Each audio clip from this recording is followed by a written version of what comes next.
Et c'est la saison 2 de Y'a pas que la data qui va se passer en vidéo. Et aujourd'hui, on est en direct de Montréal, toujours accompagné de Thomas Memoun, mais cette fois en physique, en chair et en os. Il n'est pas simplement remote. Et aujourd'hui, avec Tariq Agday, qui est cofondateur de SportsAI. Et bien bonjour. Bonjour. Salut Tariq. Bonjour à vous.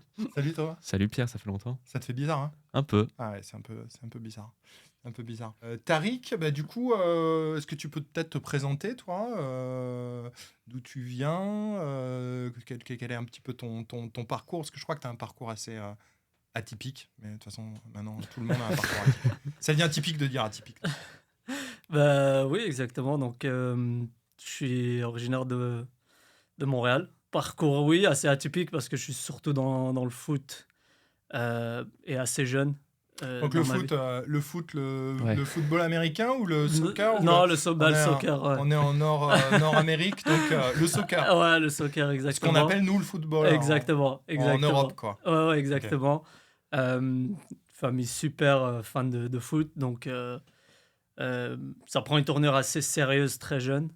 Donc à partir de 12-13 ans, je rentre dans l'équivalent d'un centre de formation qu'on peut retrouver en France. Donc, compète. Ouais, donc... entraînement, compète. Ouais, exact. C'était parfois 2 fois par jour, dès l'entrée au secondaire, donc à 13 ans. Donc très, très sérieux au niveau du foot, et l'école, en fait, prend un peu le bord à mes 16-17 ans. Donc je me concentre vraiment sur le foot pour revenir ensuite à l'école un peu plus tard. Donc j'ai raccroché mes crampons assez rapidement. Et comment vous en arrivez justement à créer SportsAI, votre entreprise actuellement? Alors, en fait, le cursus il est assez long. La réflexion elle est longue parce que je pense que comme tous les entrepreneurs, tout part d'une frustration. Ouais.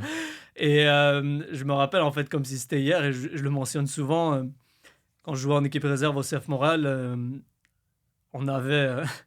l'entraîneur adjoint Nicolas Gagnon prenait des statistiques manuellement pendant les matchs. Il s'appelait Gagnon. Ouais, Nicolas Gagnon. C'est bien pour un entraîneur de foot. Excuse-moi, mais je trouve ça quand même génial. C'est vraiment un type super sympa. Donc, tu l'as pas perdu de vue? Non, c'est rendu... Excusez-moi pour le jeu de mots, je suis désolé. Il fallait que je la fasse. Non, c'est rendu un spécialiste des jeux arrêtés au foot, donc son nom ressort souvent. Mais pour la blague, en fait, c'est qu'il prenait des stats manuellement pendant les matchs. Ouais, Bloc-notes, Big 4 couleurs, et je me disais, moi qui étais fan de data... Après, ça marche, hein? Ouais, ça marche, mais il y a de la perte. Il y a beaucoup de pertes. Il a un chrono à côté. Ça scale pas, quoi. Ouais, non, exact, ça scale pas du tout. Non, en fait, c'était quelques métriques que l'entraîneur principal voulait avoir. Donc, je veux dire, il y a des limites quand même à ce qu'on peut faire manuellement. T'as juste 2 mains, un stylo, exactement. 4 couleurs. Et exactement. Il y a surtout 11 joueurs sur un terrain. Exact. Enfin, 22 en l'occurrence. Ouais, exact. Donc, c'est assez limité. Okay. Et je me suis dit, en fait, on pourrait tellement faire mieux. Et... moi, à l'époque, j'étais quand même assez timide. J'allais pas voir l'entraîneur pour avoir du feedback. Donc, je me positionnais beaucoup par rapport à ces datas-là. Et je me disais, il y a clairement mieux à faire. Et quand on voyait chez les pros, ils avaient des outils quand même assez développés. Et en fait, la marge entre, on va dire, le monde amateur et le monde semi-professionnel et le monde pro, elle était énorme. Donc, je me suis dit, il y a clairement quelque chose à faire. Donc, je garde cette idée en tête, et... en fait, plus j'avance dans le cursus de Polytechnique Montréal, je me rends compte que travailler pour les grosses techs, c'est vraiment pas pour moi. Pourquoi, du coup? J'étais vraiment un passionné de sport. Donc, travailler pour un Google, un Meta, ne m'intéressait pas particulièrement. Surtout qu'en fait, t'as pas vraiment le contrôle sur l'orientation de l'entreprise. Google, c'est assez... quand même intéressant parce qu'ils ont des projets à l'interne qui se créent. Je sais pas si c'est encore le cas, mais à l'époque, ils avaient, que ce soit sur le sport ou, par exemple, Google Maps, à la base, c'était un projet d'employés à l'interne. Avant, ils avaient une politique, une journée par semaine, les employés pouvaient se regrouper en petites équipes et travailler sur un projet qui les intéressait. Et c'est comme ça que Google Maps a vu le jour. Je sais pas si vous connaissez l'histoire. Gmail aussi. Ouais, probablement Gmail, mais... et YouTube aussi. Ouais. Donc, tous les plus gros services de Google sont sortis de ce genre d'initiative. Je pensais que YouTube, c'était Et je sais pas des si... développeurs externes et qu'ils ont racheté par la suite, mais bon. Non, je crois pas. Mais enfin, la plupart des gros projets blockbusters de Google, ils sont sortis de ces 20% de temps alloués aux salariés pour travailler sur des projets qui sponsorisent ensuite en interne. Et à partir d'un certain moment, quand le projet atteint une masse critique suffisante, c'est-à-dire que du coup, il a de la traction en interne, ils mettent du budget dessus, ils continuent à le développer, puis ensuite ils le sortent en bêta, etc. Exact. Donc, en fait, je me voyais pas faire ça. Parce que j'avais une vision... Surtout que tu as terminé tes études il y a 3-4 ans, tu expliques? Ouais, exact, à la fin du Covid. Ouais, exactement. Ouais, exactement. Spécial. Et en fait, il y avait des opportunités à l'école pour présenter ça s'appelait stage entrepreneurial. Okay. Donc, on avait, avec Imran, mon cofondateur, on avait l'opportunité de présenter un projet et de travailler dessus tout un été avec l'accompagnement au niveau de l'entrepreneuriat et d'avoir du support financier aussi, et que ça compte aussi comme un stage obligatoire dans notre cursus. Donc je me suis dit pourquoi pas, on va l'essayer. Et on a eu énormément de traction à la suite. Donc pour moi c'était clair, je finissais l'école et j'allais me lancer là-dessus. Ok. Et sur le football, personne n'a dit ça serait peut-être mieux de faire du hockey ou du... Oui. Et c'est là où le fait que je sois borné nous a aidés, en fait. C'est que la particularité du sport, et en fait le mélange entre la tech et le sport, c'est que c'est des domaines vraiment nichés. Donc, il faut avoir des connexions pour commencer. Il faut qu'on ouvre les portes de ce monde-là qui est quand même assez fermé. Nous, on s'est dit, d'un point de vue technologique, le plus complexe, c'est le foot. Pourquoi? Parce qu'il y a beaucoup de joueurs. Et l'action ne s'arrête pas sauf à la mi-temps. Contrairement au hockey, au basketball, au football américain, l'action s'arrête. Donc pour nous, pour pouvoir offrir des services en live, c'est beaucoup plus complexe de le faire au niveau du foot. Ensuite, on s'est dit, d'un point de vue business, c'est le sport le plus populaire au monde. C'est lui qui a le plus gros volume de part d'affaires. C'est énorme. Quand on compare les ligues, juste la Premier League, les gens pensent que la NFL avec son Super Bowl, c'est le plus gros visionnement. Pas du tout. Pas du tout. C'est un derby. C'est limite un derby en Premier League. On parle même pas des visionnements en Coupe du Monde ou en Champions League. Ça n'a rien à voir. Ah, ok, je m'en rendais pas du tout. Non. Les gens ont cette vision-là en Amérique du Nord et peut-être un peu en Europe, mais le foot est énormément regardé. Donc on s'est dit, d'un point de vue technologique, c'est plus intéressant pour nous de faire le plus dur en premier. Ensuite, d'un point de vue business, avec mon parcours, on pouvait tester des choses rapidement. Il y a une expertise. Exact, avec les connexions qu'on avait ici. Et j'avais vu le besoin de mes propres yeux. En fait, je l'avais vécu en tant que joueur et après en tant qu'entraîneur. En fait, le besoin était flagrant. Donc, c'est pour ça qu'on s'est concentré dans le foot. Justement, alors, on en parle, Sport CI. C'est quoi le produit? C'est quoi le pitch? C'est transformer le vieux calepin de Monsieur Gagnon en un tableau, récupérer la data. Quel type de data? Parle-nous-en un petit peu de cette connexion entre données fonctionnelles, sportives, là le foot, et data et problématiques techniques finalement. Alors le pitch il est simple, c'est permettre aux athlètes et aux entraîneurs d'analyser leurs performances en temps réel. Okay. Donc il y a cette première facette là. Et en fait c'est tout simplement aider tous les entraîneurs, que ce soit l'entraîneur principal ou l'analyse vidéo, à pouvoir sortir des datas assez rapidement après un match. Aujourd'hui, une analyse vidéo, s'ils veulent le faire manuellement, ça va lui prendre entre 6 à 8 heures. Donc nous, tout ce qu'on a besoin... C'est-à-dire, tu prends les vidéos de visionnage d'un entraînement ou d'un match, etc. Et tu viens regarder pendant 90 minutes la durée d'un match tel ou tel joueur, etc. C'est ça? En fait, ce qu'ils font, les analyses vidéo, c'est qu'ils vont revoir le match par la suite et ils vont le coder.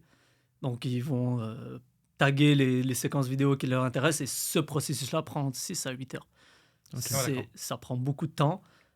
Nous, ce qu'on propose, c'est en fait, envoyez-nous la vidéo et si c'est en temps réel, on le fait pendant le match. Et si c'est pas en temps réel, en l'espace de quelques heures, 2-3 heures, le match il est découpé pour l'équipe, pour les joueurs aussi d'un point de vue individuel. Et les datas sont créées par la suite. Après, il y a différentes métriques qui intéressent les entraîneurs et notre gamme de métriques grandit constamment. Mm-hmm. Mais on va retrouver autant les statistiques de base comme les passes réussies, les duels, les pertes de balles, les récupérations, comme certaines choses assez technico-tactiques, par exemple la réaction à la perte de balle. Donc ça, c'est quelque chose que les entraîneurs ont du mal à trouver chez nos concurrents. Donc on perd le ballon et comment on réagit à la suite. Est-ce qu'on est en contre-pressing? Est-ce qu'on se repositionne en bloc? Ou est-ce qu'on marche comme Messi, quoi? Ouais, exactement. On l'a celle-là en plus. Et honnêtement, tu m'as sorti les mots de la bouche parce que on l'a. C'est une métrique qui s'appelle le no reaction. Donc, le marcheur. Ouais, exactement. On est capable de le détecter. Et tout ça se consomme sur notre application qui s'appelle PlayLab. Ok. Et concrètement, comment ça se passe? Comment ça marche à l'intérieur?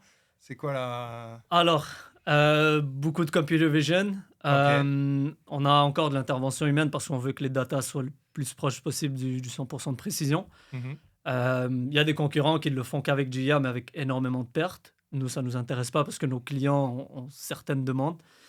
Et le processus est simple. On reçoit la vidéo du match, on va détecter les joueurs et les taguer donc, avec leur numéro de maillot. On va détecter le ballon et ensuite on va faire ce qu'on appelle la détection d'événements. Donc tous les événements du match, on va réussir à les détecter, les passes, les tirs, les centres, qui est en possession du ballon, est-ce que c'est l'équipe A, l'équipe B. Et à la fin, on va dresser la liste de ces événements-là et on va les corréler ensemble pour savoir, en fait, pour soutirer toutes les datas du match. Donc après, il y a différentes visualisations de données qui sont utilisées sur l'application pour permettre aux entraîneurs et aux joueurs qui n'ont pas cette expertise nécessairement pour pouvoir lire des Excel énormes pour que ce soit digérable, en fait, tout simplement. Donc visualisation de données et une application front-end qui permet de comprendre le tout assez rapidement. Et vous mettez complètement de côté aujourd'hui l'IoT, donc les objets connectés. Les joueurs n'ont plus besoin d'avoir des objets qui permettent de les traquer à travers le temps, c'est ça? Alors, ça, c'est une très bonne question. En fait, il y a un IoT qui est énormément utilisé au niveau du foot, c'est les GPS. Et l'avantage de ces GPS-là, c'est qu'on arrive à avoir des données physiques. Donc tous les joueurs ont un GPS sur eux pendant les matchs ou juste pendant les entraînements? Les deux. Okay. Alors, dépendamment du budget des équipes, ils sont assez dispendieux. C'est quelques milliers de dollars donc, par année. Pendant les matchs de foot qu'on voit à la télé, ils peuvent avoir cet objet sur eux? Exactement. Ils sont autorisés par la FIFA. Ah ouais? Et ça permet d'avoir énormément de choses. Et donc, par exemple, la distance parcourue, l'accélération des joueurs, les battements par minute aussi. Donc, ça permet de traquer pas mal de données. Les préparateurs physiques les utilisent. Mais il est où l'objet? Alors, c'est une brassière.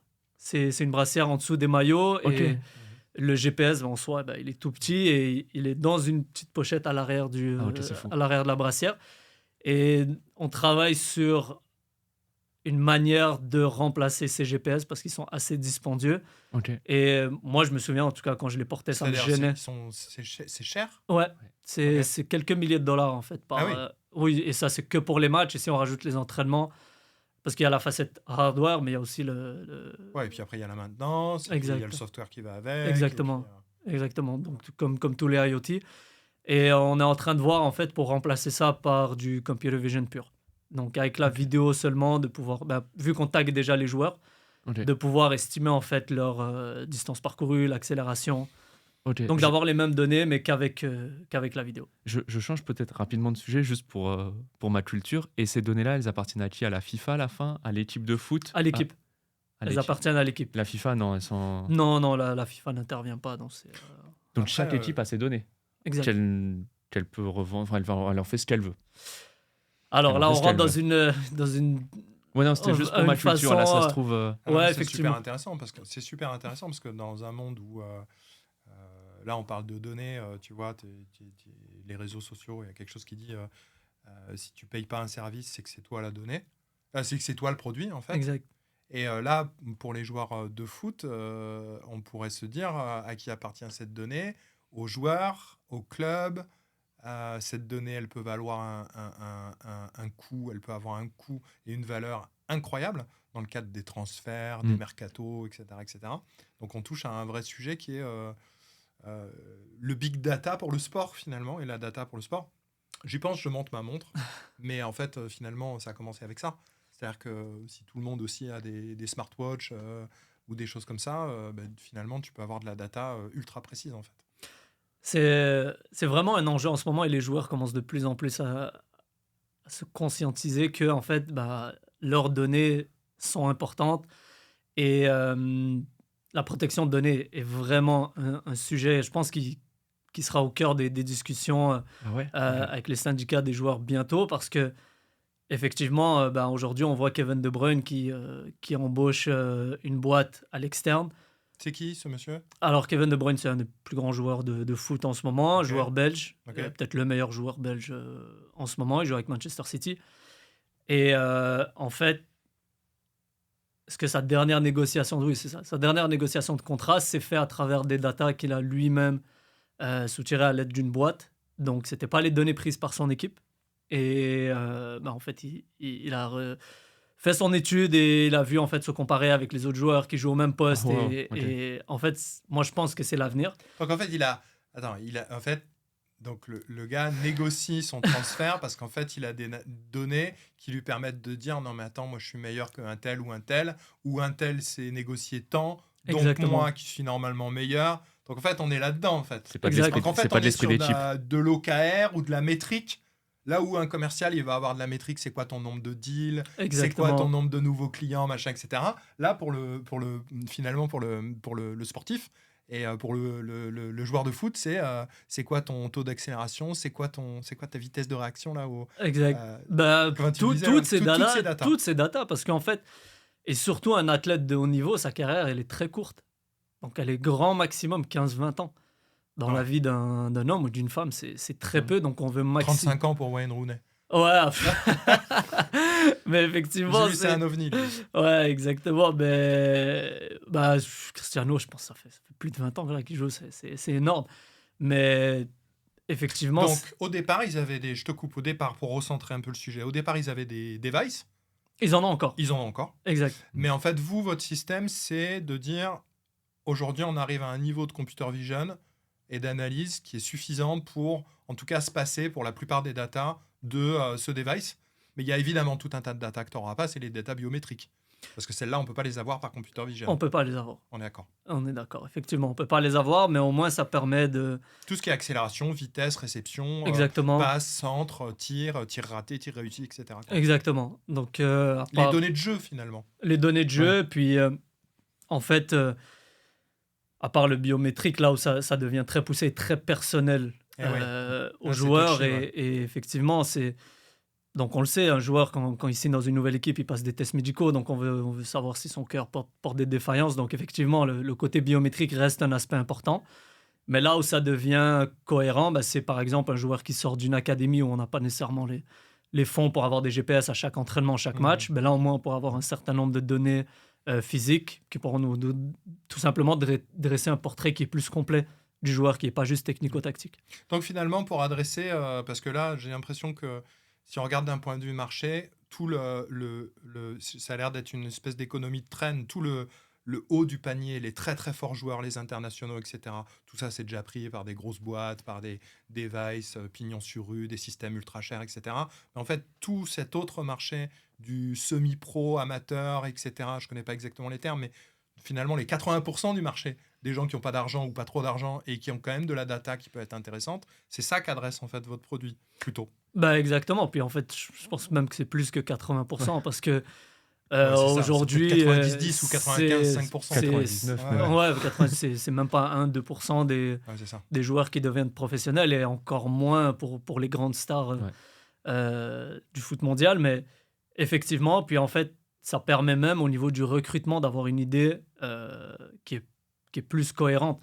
Donc aujourd'hui, un exemple que je donne souvent, c'est Zlatan Ibrahimovic qui se fait recruter au FC Barcelone, qui ne correspond clairement pas à la culture du club. Parfois, on a aussi des joueurs qui se font recruter qui ne correspondent pas à la mentalité de jeu, en fait, à la manière dont un club veut jouer. Et si on avait autant de data qu'on peut avoir aujourd'hui, ce type de recrutement-là ne serait pas fait. Donc, on peut aller loin. Hein. On peut aller très très loin en fait, avec la data. Mais en fait, on peut aller partout. Et quand vous utilisez la computer vision, c'est pour voir le terrain au global. Mais est-ce que vous pouvez avoir des... en fait, je réfléchis plutôt à revers. Quand on a une information avec le dossard, est-ce qu'ils peuvent voir les interactions entre les joueurs ? Oui, exactement. Ça, ils peuvent. Mais toi, tu le feras sûrement mieux si tu as une vision globale du terrain entre les deux équipes finalement, non ?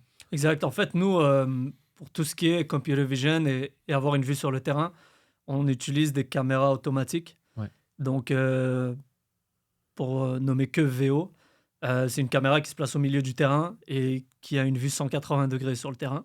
Ok. Donc la caméra en tant que telle suit le jeu. Au niveau du front-end, elle suit le jeu, mais derrière, on peut avoir la vue panoramique et avoir une vue globale de tout ce qui se passe sur le terrain en permanence. Ouais. Exactement. Donc nous, on utilise cette vue-là pour nos clients actuels.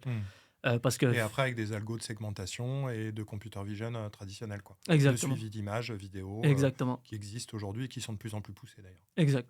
Mais aujourd'hui, ce que vous suivez vraiment, c'est le ballon quand on est 22 sur et les joueurs. Non, les joueurs. C'est tous les joueurs. Ah Ok. Ouais, exactement. Parce que les données sont autant collectives qu'individuelles. Les joueurs. Ok. Ouais. Il faut imaginer un peu comme si tu avais une image avec le jeu de la vie là, de Conway où en fait tu as plein de petits trucs dans tous les sens et puis un ballon au milieu et puis qui va à tel point, ça s'arrête, ça redémarre. Donc en fait c'est quelque chose de complètement vivant et une structure qu'en fait tu analyses et que tu peux analyser après. C'est comme toutes les séries temporelles avec un degré, une atomicité la plus petite possible, la plus grande. Faire macro, micro, tu peux pas avoir les mêmes déductions en fonction du grainage que tu vas utiliser. Et ouais, c'est passionnant. C'est exactement ça, parce qu'en fait, parfois ton équipe va bien jouer, et par exemple, tu vas perdre 3-0. Mais l'entraîneur aura l'impression qu'ils ont bien joué. Puis après ça, il va voir les datas collectives, et ça se passe quand même assez bien. Et là, quand il prend les données individuelles, et là, il se rend compte qu'en fait, je sais pas... Je donne un exemple, ils ont pêché à la finition, par exemple. Okay. Ou c'était lors de la dernière passe, mais parfois c'est difficile à voir en live. Ouais, je comprends. Et sortir les données par la suite et faire cette segmentation, comme tu viens de le mentionner, c'est exactement ça qui permet à un entraîneur de cibler les problèmes et de travailler dessus. Et on a un grand problème au niveau du sport, c'est que, en tout cas surtout au niveau de la formation, 2 entraîneurs pour 22 joueurs. Ouais. Sur toute une année, on a des séances... je sais pas moi, 5, 6, 7 séances par semaine, il n'y a pas assez de feedback qui sont donnés aux joueurs. Ouais. Donc la data permet de combler encore une fois un trou qui est énorme au niveau feedback. À l'école, un professeur va nous corriger peut-être 2-3 fois par jour.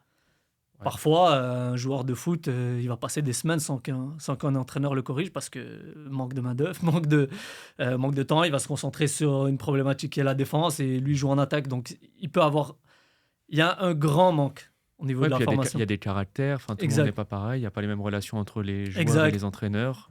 Là, tu viens de toucher autre chose, en fait, ça vient retirer cette confrontation qu'il peut avoir entre le staff et les joueurs. C'est plus objectif. C'est plus objectif, et puis même, en fait, tous les joueurs de foot, surtout les hommes, les femmes un peu moins, se pensent meilleurs que ce qu'ils sont réellement. Ah, ok. Et lorsqu'un entraîneur va venir les confronter par rapport à leur performance... L'ego rentre en jeu, alors que quand il y a la data, je peux tout simplement te montrer ta data et te dire mec, t'as été nul, quoi. Ça, et voici les stats. Mais c'est le rôle de la data de façon générale, c'est de prendre toute l'information. Et j'avais une dernière question pour bien comprendre. À la fin d'un match, vous fournissez aux 2 équipes la même information ou peut-être on touche à un sujet un peu particulier, mais... Non, en fait, on est très transparent à ce niveau-là. En fait, nous, lorsqu'un client prend nos services, il peut les prendre pour les 2 équipes. Donc, s'il joue un match, l'équipe A et l'équipe B est analysée. Mais nous, en fait, on fournit les datas aux clients qui payent. C'est aussi simple que ça. Lorsqu'on est sur des compétitions, par exemple, on vient de faire le championnat canadien des jeunes à Edmonton. Donc, c'était les meilleurs clubs U15 et U17, garçons et filles. Donc là, on couvrait tout l'événement. On a sorti toutes les datas de toutes les équipes et elles étaient open source à toutes les équipes. Donc, si toi, tu joues avec, je prends l'exemple de AS Laval, tu pouvais quand même aller voir les datas des autres équipes. Oui, effectivement. Ce qui est super intéressant, parce qu'en fait, c'est aussi un mouvement open data qui est très intéressant, en fait. Et tu as tout le mouvement open source, open data. Exact. Parce qu'aujourd'hui, tu as 2 façons de traiter la data, comme 2 façons de créer les softwares. Open source, fermé. Open data, data fermée. Et finalement, le côté open data, tu l'ouvres, donc du coup...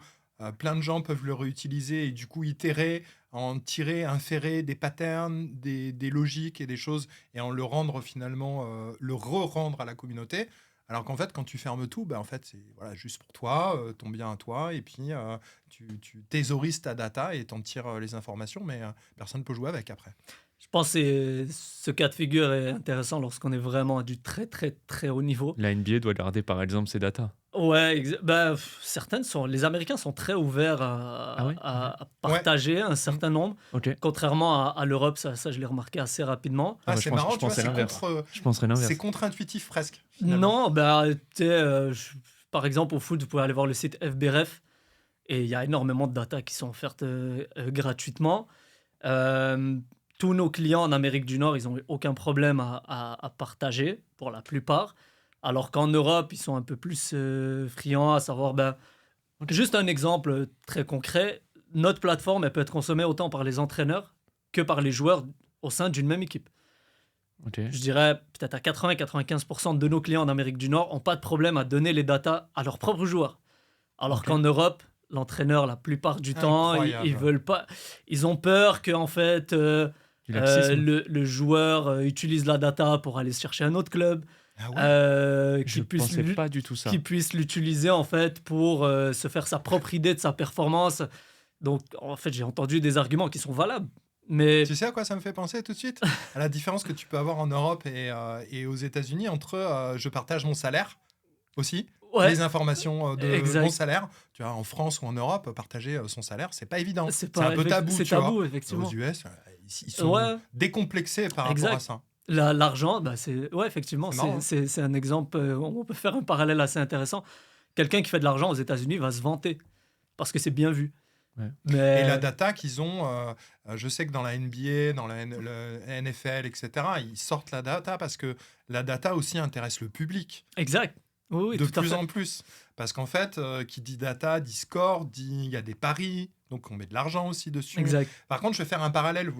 Les gens qui voient la vidéo, vous voyez que j'étais en train de tapoter, je n'étais pas en train de encore faire du code, mais tout ça, ça me donne un parallèle qui est super bien avec ce film qui s'appelait Le Stratège, avec Brad Pitt, sur ce... Moneyball. Oh, ouais. Le baseball, exact. En fait, c'est exactement ça. En fait, c'est le démarrage de la data. Je sais pas si tu l'as vu, Thomas. En fait, c'est un film où c'est un ancien joueur de baseball qui est joué par Brad Pitt et qui devient entraîneur d'une équipe, pas une mauvaise équipe, une équipe un peu genre un peu middle classement et qui a plutôt tendance à descendre en fait dans les classements. Et lui, il dit, moi, je vais me baser sur la data uniquement.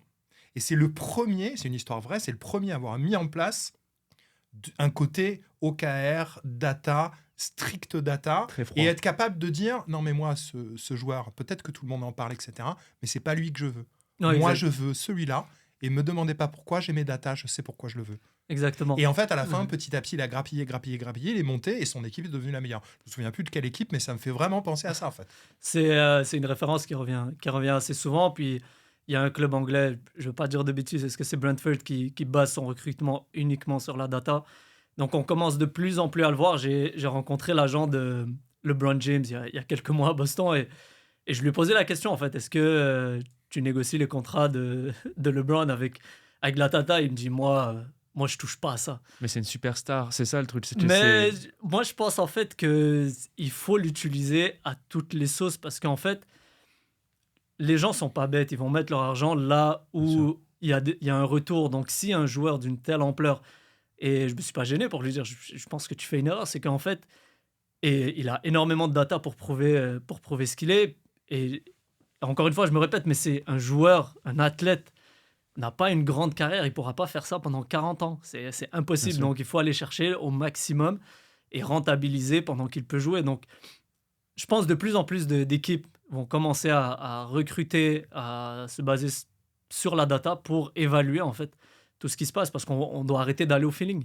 Je suis entièrement... à mesure que le sport se star systémise et se professionnalise de partout, de partout, et ça devient, on l'a vu avec le Jeux Olympiques là, de Paris là, récemment, tout devient télévisuel, tout devient bankable. Et dans cette mesure-là, les résultats sportifs et la façon dont on gère les résultats sportifs, qui avant étaient quand même beaucoup gérés au feeling, à l'affect, donc à tout un tas de choses qui sont complètement abstraites et subjectives, là aujourd'hui on veut mettre de la data et on veut mettre de la data partout dans le sport. On le voit, je ne sais pas si vous avez vu les retransmissions de la natation aux Jeux Olympiques, où tu vois des représentations 3D, où tu vois même l'accélération et tu vois la différence en mètres par seconde entre le premier et le second, à des timings qui sont jusqu'au millième de seconde. Donc aujourd'hui, on est dans le big data du sport, parce que ça rajoute du factuel et du concret, de l'objectif, sur quelque chose qui était encore géré un petit peu au feeling, on jette la pièce, au doigt mouillé ou à l'âge du capitaine, quoi. Non, c'est exactement ça. Et je vais donner un exemple, vu qu'on a un auditoire pas mal français. Revoyez le quart de finale de la Coupe du Monde 2006 entre la France et le Brésil. Donc, effectivement, moi, j'étais fan de la France à cette époque-là, mais le match finit 15-0. Et c'est un but sur un coup franc donc qui n'est pas dangereux à la base. C'est super éloigné, excentré. Zidane met un centre dans la boîte. Et on se dit jamais que ça va finir en but. Et revoyez les quelques secondes pendant que Zidane se place, on voit Roberto Carlos, mais vraiment mort. On est à peut-être la 55e ou la 60e minute du match. Et il est mort, il est en train de se tenir les genoux, il est fatigué. Et finalement, c'est lui qui est au marquage de Thierry Henry. Thierry Henry se retrouve tout seul dans la boîte et il met la balle au fond. Donc, on parle Cette information, on l'aurait eu. Si on l'avait eu, Roberto Carlos, c'est un pionnier de l'équipe 10 brésilienne. 10 minutes avant, le match a été plié. Exactement. Donc, c'est un pionnier. Peut-être qu'on n'ose pas le sortir à cause de son nom. Donc, si on avait la data, donc peut-être qu'il l'aurait sorti. L'entraîneur l'aurait sorti. Probablement. Je veux dire, il était vraiment cuit.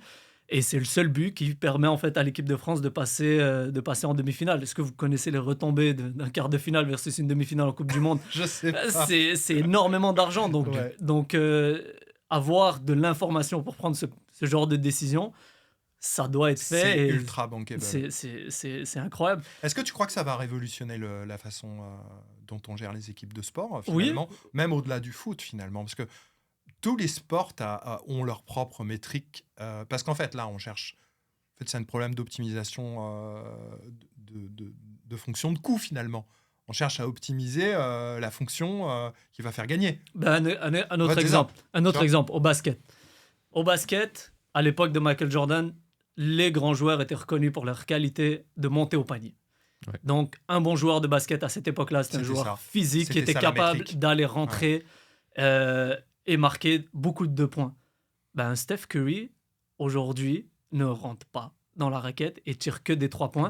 Et c'est en fait, il y a une autre vidéo sur YouTube, je ne sais pas si on pourra la ressortir, mais qui explique en fait, beaucoup d'équipes se sont concentrées sur la data, ils se sont rendus compte, en fait, la récompense versus le risque de rentrer dans la raquette, les blessures... était beaucoup plus forte que celle de tirer à 12 mètres en 3 points. En fait, on avait juste besoin... Je pense la stat qu'ils ont donnée, ils avaient juste besoin de marquer le 2/3 de leurs 3 points versus... Contre 100% de rentrer dans la raquette. De rentrer dans la raquette. Et là, avec les risques que ça comporte. Avec les risques que ça comporte. C'est énormément de blessures. Donc même un joueur comme Michael Jordan, il rentre dans la raquette, il y a des gens qui viennent que pour le frapper. Donc cette data... peut potentiellement, par renforcement de l'autre côté, venir changer aussi le sport. 100%, ça a changé le basket. Cette data a changé le basket. Un joueur comme Steph Curry... On se retrouve avec et tout le monde va prendre exemple sur les Steph Curry à tirer à 15 mètres, 20 mètres. Un Steph Curry, il y a 30 ans, n'aurait pas existé. Parce que c'est une machine. C'est une machine, mais un entraîneur ne l'aurait pas laissé tirer autant de 3 points parce que dans leur esprit... collectif de la NBA, il fallait rentrer dans la raquette. Exactement. Mais j'ai une question vis-à-vis de ça pour recentrer par rapport un peu à l'intelligence artificielle, c'est que avec tous ces outils-là, on augmente la quantité des données disponibles. Mais est-ce qu'on est capable de faire des choix à la seconde? Puisque par exemple, l'exemple de Roberto Carlos, il va pas bien, il se tient les genoux, on a les données. Ok, on les a même en temps réel. Mais est-ce que on nous conseillerait quelque chose en face? En fait, mon point, c'est la prédiction. Non, mais c'est sûr. C'est au-delà de la... Oui, honnêtement, moi, c'est sûr. Moi, je suis entraîneur, je le veux. Oui, mais depuis tout à l'heure, on augmente... Il y a beaucoup de données. On se rend compte qu'il y a des données qui peuvent être très utiles. Et là, c'est plus peut-être de la business analyse. Qu'est-ce qu'on peut faire de ces données? Comment on peut la visualiser? Mais aujourd'hui, on est capable de prédire des meilleures situations au vu des données disponibles. Ok, Roberto, il n'est pas bien. Qui on te conseille? Ah oui, ça devient de la prédiction. Ça vient de la BI pure avec des modèles de données, avec le modèle de ton équipe, tu as combien d'attaquants, de défenseurs. Quelle est la situation? Est-ce qu'on est en train de gagner? Est-ce qu'on est en train de perdre? Est-ce que, Roberto Carlos est fatigué, mais est-ce que le jeu... Ça, vous pouvez le faire, ça, vous, dans votre système ou pas encore? Alors, on veut le faire. C'est dans les cartons. C'est dans les cartons.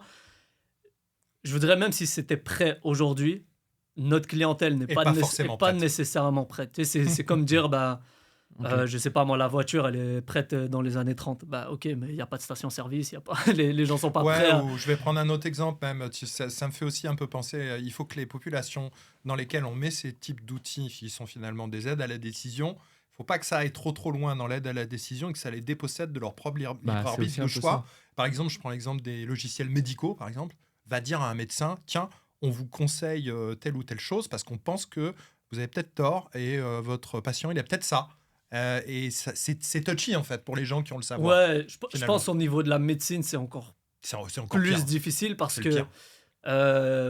le médecin est quand même, a quand même des responsabilités très grandes. Oui, tout à fait. On Au ne parle niveau pas de la même du... chose. Ouais, effectivement. Mais je voulais juste prendre le parallèle sur quand est-ce qu'une population est prête à Il faut de la accueillir formation, de ce système l'éducation. d'outils, Ouais. en fait. tu Accompagnement au changement. Ouais, accompagnement au c'est ça, changement, toujours tout à fait. Ouais, c'est ça. Tout à fait. Il y a, je vous dirais, la curve d'adaptabilité d'une nouvelle technologie, elle est vraiment respectée dans ce cas de figure. C'est-à-dire, il y a un 5-10% qui veut consommer ce type de data assez rapidement.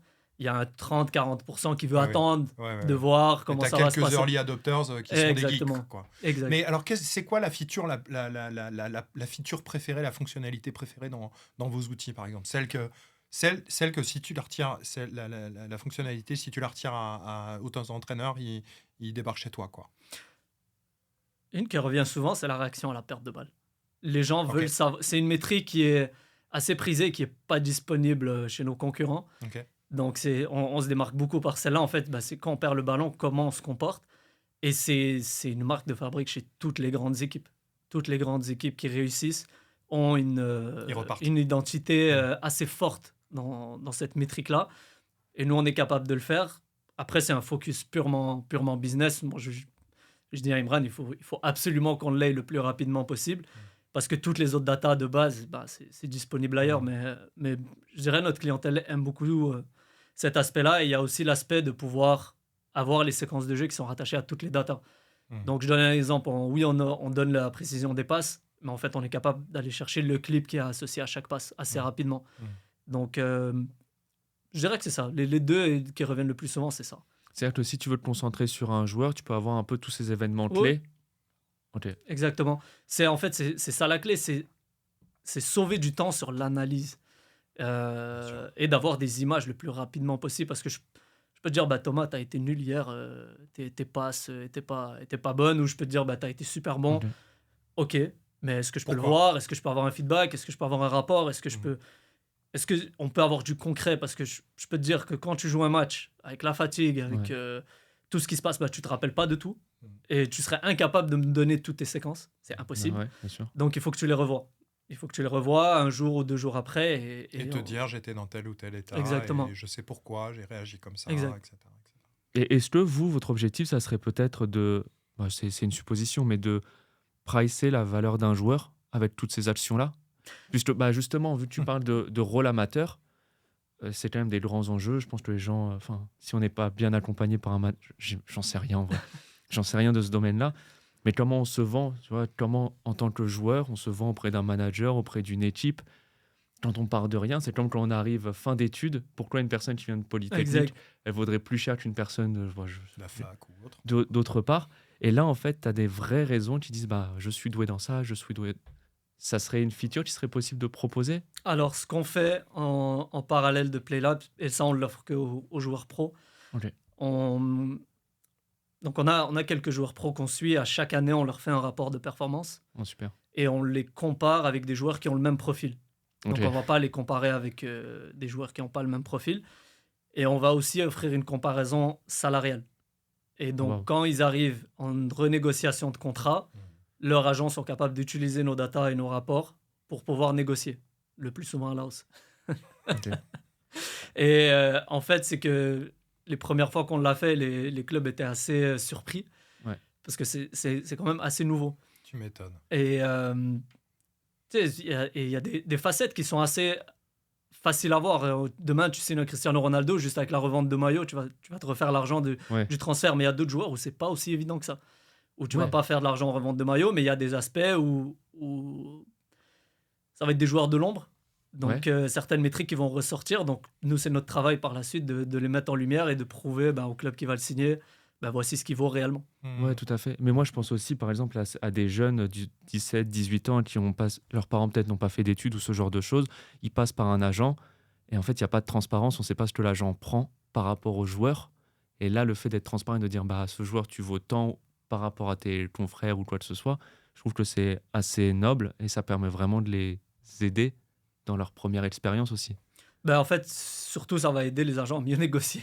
Ouais. C'est pas le rôle de l'agent de faire la data et de. Tout à fait. Le rôle de l'agent, c'est de vendre le joueur et de lui trouver des opportunités qui lui conviennent. Okay. Mais après, la data va venir supporter son travail et lui donner des arguments de vente, tout simplement. Et je pense qu'un jour, les agents vont vouloir s'orienter là-dessus parce qu'en train d'aller un petit peu plus loin, mais je suis pas sûr qu'en fait, dans le monde que tu décris dans quelques années, il y a encore besoin d'agents. Parce qu'en fait, un joueur, c'est un asset. Ouais, tout à fait. Je suis en train de réfléchir à un système où les agents... Je regarde le système de publicité online. Tu vois, tout est fait automatiquement avec des places de marché automatiques, des enchères. Et en fait, ça bide sur les publicités pour avoir le meilleur prix, le meilleur affiche en taux de conversion, machin, etc. Ouais.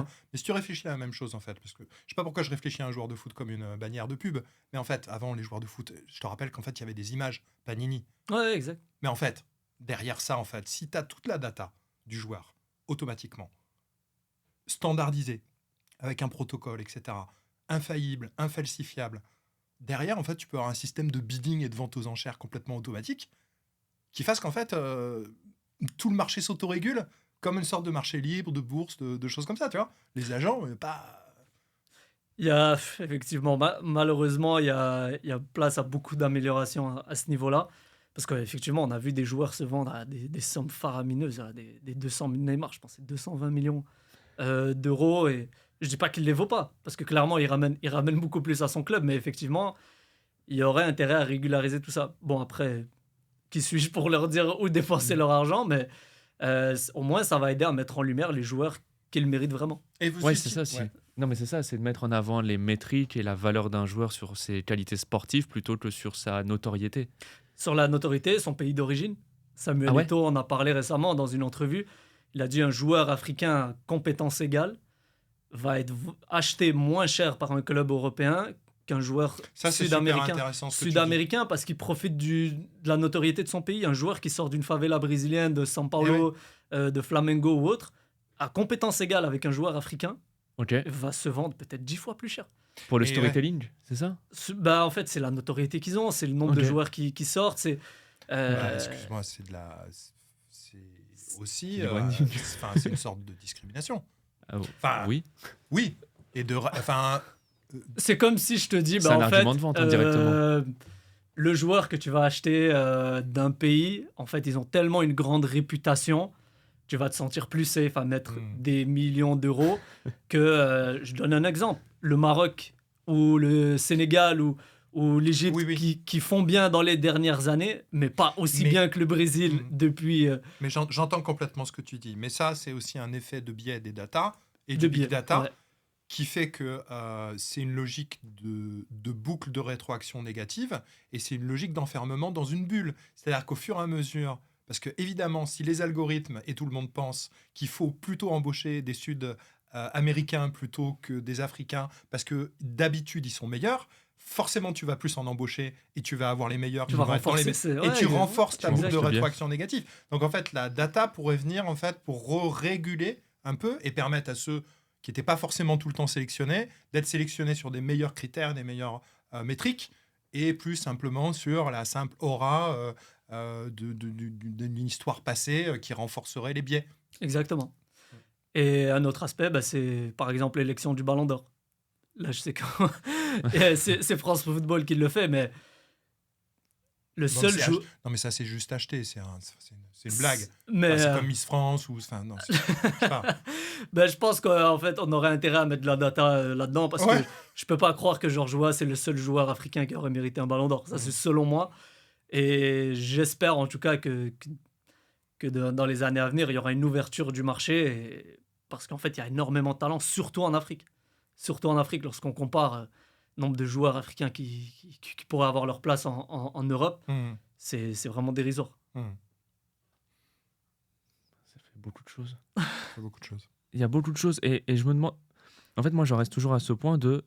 Est-ce que tu penses que l'intelligence artificielle, c'est vraiment utile pour ce genre de choses? Est-ce que les datas à elles-mêmes ne sont pas suffisantes? Ça, c'est un peu philosophique sur ce point, mais en fait, on se rend compte qu'il y a déjà une première évolution qui est faramineuse, c'est accumuler les données dans ce domaine-là. Alors, c'est là où l'IA va venir frapper fort. En fait, c'est beaucoup des datas dans le foot aujourd'hui sont récupérées de manière manuelle. Donc, c'est des gens qui regardent le match et qui les taguent à l'aide de logiciels. Mais en fait, l'intelligence artificielle va venir faire des parallèles énormes avec ces datas qui sont récupérées et ça va nous permettre de les avoir beaucoup plus rapidement et dans un volume beaucoup plus gros.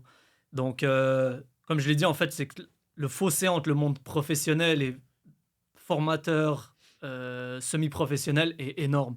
Yeah. Donc, c'est là où, en fait, on vient donner du pouvoir à des gens qui n'avaient pas la visibilité d'être vus, ou des nations de pouvoir progresser plus rapidement grâce à l'intelligence artificielle. Donc il y a une sorte de rôle social aussi, quelque part, de mise à disposition d'outils et de technologies qui n'étaient pas possibles pour des gens qui n'avaient pas le budget, très clairement, qui étaient en dehors du tout petit cercle de 1% des gens ultra pro, ultra riches, et de le mettre à disposition du plus grand nombre. Exact. Un exemple banal. On a signé un partenariat avec Soccer Québec. Et l'un de nos mandats à travers ce partenariat, c'est d'analyser un certain nombre de matchs dans leur plus gros événement de recrutement de jeunes joueurs de 14 ans, qui s'appelle le tournoi des sélections régionales. Moi, j'y ai participé 2 fois. Et en fait, c'est un tournoi énorme. Il y a 80 équipes. C'est toutes les régions du Québec qui sont présentes. C'est trop. C'est énorme. Et je vous dirais, il y a peut-être entre 5 à 10 recruteurs de la fédération. Ils ont beaucoup de joueurs à voir. Et souvent, en fait... Ça passe dans les mailles du filet, les meilleurs. En fait, c'est que... Un joueur qui vient par exemple du nord du Québec, là où historiquement il n'y a pas énormément de joueurs qui sortent de cette région-là, peut-être qu'on va en manquer un. Il a beaucoup moins de chances d'y arriver. Ouais, bien sûr. Juste statistiquement parlant. Donc aujourd'hui, tous les matchs sont filmés et nous on les analyse. On analyse un certain nombre, donc ça permet. Donc même l'outsider, finalement, peut ressortir du lot. Exactement. Il peut avoir la chance parce que nous en fait on fait Parce qu'on le voit. On le Alors voit. qu'en fait on le voyait pas avant. Exact. Peut-être on allait le manquer parce qu'en fait, avant, à mon époque, si le recruteur te voyait pas pendant le match, bonne chance. Ou si ton entraîneur ne jugeait pas que tu étais assez bon, alors que pour la fédération, peut-être qu'il avait les qualités. Donc ça pouvait on pouvait passer entre les mailles du filet assez facilement. Donc nous, aujourd'hui, on analyse tous les joueurs qui passent. On fait des classements entre les joueurs, on analyse leurs performances. Donc ça permet d'éviter ces biais-là et de perdre des opportunités. Est-ce que tu as repassé tes anciens matchs en vidéo dans tes outils? Alors moi, une question. La vidéo, ça a commencé très tard dans ma jeune carrière de joueur. Moi, je pense que les premières vidéos que j'ai eues, c'était en équipe nationale de jeunes. Là, c'était en 2010. C'était la première fois que je me voyais en vidéo. Là, j'avais 15 ans. Donc J'ai utilisé des outils, je passe du coq à l'âne, des outils open source ou des... Parce que je connais un framework qui s'appelle RoboFlow. Qui est pas mal au niveau computer vision. Je vois Thomas qui dit ouais. Donc j'ai dit quelque chose de pas trop débile. Mais non, ça a l'air d'être un bon framework assez utilisé et tout ça. Vous utilisez quoi? Des outils maison, des outils open source, des outils... Alors, c'est assez difficile d'utiliser du open source dans le sport. Pourquoi? Parce que, on va dire, les gens ou les entreprises qui font des algorithmes de computer vision pour détecter les événements, détecter le ballon, il n'y en a pas énormément qui sont open source. Les seuls qui sont open source, ça va être certains qui sont faits dans des cadres académiques. Et dans notre cas de figure, en fait, le seul open source qu'on a utilisé, c'était pour détecter les joueurs au niveau des vidéos. Mais ensuite, pour la détection d'événements, il n'y avait rien de disponible. Ah ouais, donc tu es obligé de passer par des SDK et des API, des frameworks qui existent déjà ou le codez vous-même? On le code nous-mêmes. Donc pour tout le reste, il est codé in-house. Et en fait, oui, le monde du sport est assez ouvert, mais au niveau des algorithmes de computer vision, c'est vraiment... Il y a de l'argent. Ouais, il y a énormément d'argent et en fait, il y a beaucoup de pays à avoir. Donc la propriété intellectuelle. À ce niveau-là, il n'y en a pas encore assez qui sont développés. Je sais qu'on parlait en off de SEM3, c'est ça? SEM2? SEM2, ouais. SEM2. Donc, on est assez fort dans l'open source pour détecter des objets, détecter des personnes sur de la vidéo. Mais là où ça devient énormément complexe, c'est de détecter des événements qui se produisent. Donc, je donne un exemple. Si on a une caméra de sécurité qui est sur une rue puis qui est capable de détecter des gens, mais est-ce qu'on est capable de décrire ce qui se passe? Donc, si par exemple il y a une manifestation, est-ce que la computer vision pour moi, c'est un peu compliqué. Plus large. Exact. Plus complexe. Exact. Donc, c'est là où on est rendu en fait dans le sport. On est capable de détecter les joueurs, détecter le ballon, avoir un positionnement plus ou moins précis. Mais pour détecter l'événement qui se produit à l'intérieur d'un intervalle de frame, là, ça devient un peu plus complexe. Détecter un centre, par exemple. Voilà, un centre versus une passe. Ouais. Pas simple. Pas simple. Une touche. Donc, il y avait Amazon, il y a 1 an et demi, ils avaient lancé un concours pour des académiciens, donc de pouvoir faire un algorithme qui détecte les touches au foot. Donc, les touches à la main. Donc, ça paraît banal pour un humain, mais c'est quelque chose qui n'est pas évident pour une IA de détecter. Donc, le ballon sort du jeu, donc il faut qu'il re-rentre. C'est à travers une touche, donc ça, il faut pouvoir le détecter. On est bon pour détecter les buts, parce que le ballon rentre dans les cages et l'action recommence au centre, mais il y a certains événements qui sont difficiles. Un coup franc direct, c'est un coup franc indirect, un hors-jeu. Est-ce que c'est une faute grave, un carton jaune, un carton rouge? Donc, il y a pas mal d'événements à détecter qui... je dirais c'est ça les challenges aujourd'hui qu'on a.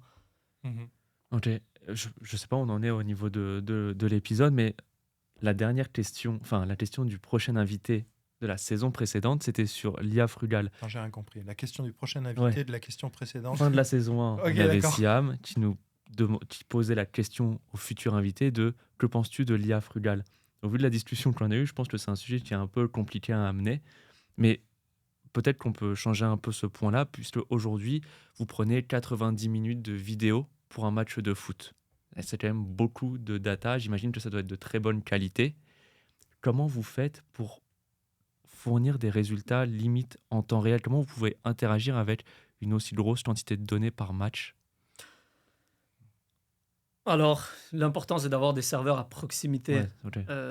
des consommateurs. Donc, effectivement, il y a, pour tout ce qui est IA Frugal, que ce soit chez nous ou ChatGPT ou tous les gros bots, il y a quand même un aspect sociétal, environnemental à considérer au niveau de la conception. Donc, c'est un aspect très important et je pense qu'il faut l'avoir dans... Il faut considérer cet aspect-là parce qu'il y a énormément de consommation énergétique qui est liée, au big data et il ne faut pas le perdre de vue. Donc, en fait, dans notre cas, nous, il y a une optimisation qui est faite pour faire de la... Juste le mot en anglais, de la computation donc à très petit régime. Donc, on n'avait pas besoin d'un serveur énorme pour pouvoir analyser le match tout d'un coup. Donc, ce qu'on fait, en fait, c'est qu'à chaque 10 secondes, il y a un lancement de traitement qui est fait. C'est un plus grand nombre, mais le volume est réduit, ce qui fait en sorte qu'on réduit notre consommation énergétique. Ça, c'est un exemple parmi tant d'autres. Dans notre cas, nous, je ne pense pas qu'on est rendu à se poser des questions sur le big data parce qu'on a une clientèle qui est assez nichée. Mais effectivement, quand on grossit en volume, il faut considérer ces aspects-là. Et quand on a commencé à faire notre expansion en Europe et en Afrique, on a commencé à ouvrir des serveurs à proximité parce qu'on ne veut pas que les données traversent l'Atlantique. Ouais, effectivement. Donc, on sauve du temps, mais on sauve aussi énormément au point de vue énergétique. Donc, c'est un aspect qu'on considère et qu'au niveau de la conception, que ce soit chez nous ou ailleurs, je le répète, il faut considérer parce que c'est une empreinte écologique qui est quand même assez importante. Non, c'est un gros sujet. Parce que, là, en plus, cette semaine ou la semaine dernière, il y a Alibaba qui a sorti un nouveau modèle de vision et il est capable d'analyser plus de 20 minutes de vidéo. Et donc, par nature, c'est-à-dire que maintenant, on va être amené à proposer plus de 20 minutes de vidéo à un modèle de vision. Et sur le long terme, c'est vraiment beaucoup de compute, en fait. Ouais. C'est bien d'un côté, ça a des risques de l'autre. Donc, c'est un gros sujet encore. Donc, à voir ce que ça va donner. Je pense que pour toute ressource, que ce soit énergétique, au niveau de l'eau, il faut un encadrement, ça c'est sûr. Et on est au début de l'IA. Et si je ne me trompe pas, est-ce que les big techs avaient arrêté à un certain moment leur développement pour pouvoir dresser un... C'était arrivé l'année passée, je pense. Ils parlent d'énergie verte. Ils essaient de beaucoup remplacer par l'énergie verte. Ils ont parlé d'une pause, mais en fait, personne ça n'a pas eu lieu. Ça n'a pas eu lieu, mais en fait, je pense qu'ils n'auront pas le choix parce que, je veux dire, des data centers, si vous en avez jamais vu en vrai, c'est énorme. Ça consomme énormément, ça produit énormément de chaleur. L'un de mes cours à l'université, d'ailleurs, c'était comment on pouvait réutiliser cette énergie-là. Je ne sais pas, mettre des data centers à côté de boîtes qui ont besoin de beaucoup de chaleur, puis qu'en fait, on peut les retransmettre. Donc, il y a un transfert d'énergie assez important. Donc, je pense que la société de demain devra se baser là-dessus, puis être assez proactif. Donc, de pouvoir trouver des solutions à ce niveau. Les solutions sont là. Je pense même la société d'aujourd'hui. Hein. Ouais. Je pense que les questions, c'est à nous. Je pense que c'est à nous de nous les poser, ces questions-là. Mais tu vois, tu lis by design déjà d'y réfléchir et de ne pas mettre des serveurs à l'autre bout de la planète pour aller servir des clients qui seraient de l'autre côté. Donc ça, c'est important. Après, les algos s'optimisent aussi. Donc je pense qu'il faut aussi y penser. Ça, je pense que les boîtes y pensent de toute façon, parce qu'un algo qui roule plus que ce qu'il devrait être va juste coûter plus cher, tout simplement. Ouais, donc ça, je pense que de par leur nature, les boîtes vont vouloir optimiser au maximum. Mais là où je pense qu'il faut faire vraiment attention, c'est le coût énergétique. Je donne un exemple au Québec où l'énergie électrique ne coûte pas si cher que ça comparé à l'Europe. On est moins porté à se poser la question, mais il faut quand même avoir un aspect sociétal, environnemental, où on se dit, ok, c'est pas parce qu'on a la chance d'avoir de l'électricité moins chère qu'il faut le consommer n'importe comment. Okay. Et justement, toi, est-ce que tu as une question que tu aimerais poser à notre prochain invité? Est-ce qu'on sait c'est qui, le prochain invité? Non, pas du tout. Pas du tout. C'est ça la blague. Qu'est-ce que tu aimerais entendre la prochaine fois sur quel sujet tu aimerais chatouiller quelqu'un? En fait, c'est... on riait souvent. Mes collègues de classe vont aussi, ils écoutent, ils vont s'en rappeler, les cours d'éthique. Éthique de l'ingénieur. Sur le coup, on se dit, c'est vraiment lourd et inutile. Mais en revoyant aujourd'hui, en fait, c'est vraiment un aspect important. Donc, quelles sont les responsabilités éthiques de concepteurs, des développeurs de l'intelligence artificielle? Je laisse la personne... Vous avez 4 heures. Exactement. Elle est très bien, elle est très très bien. Parce que souvent, on ne se pose pas la question. Elle est très très bien, d'autant plus que je vais faire un parallèle. Le All-In Event, qui est un événement AI à Montréal, et qui fait que je suis aujourd'hui à Montréal pour y participer.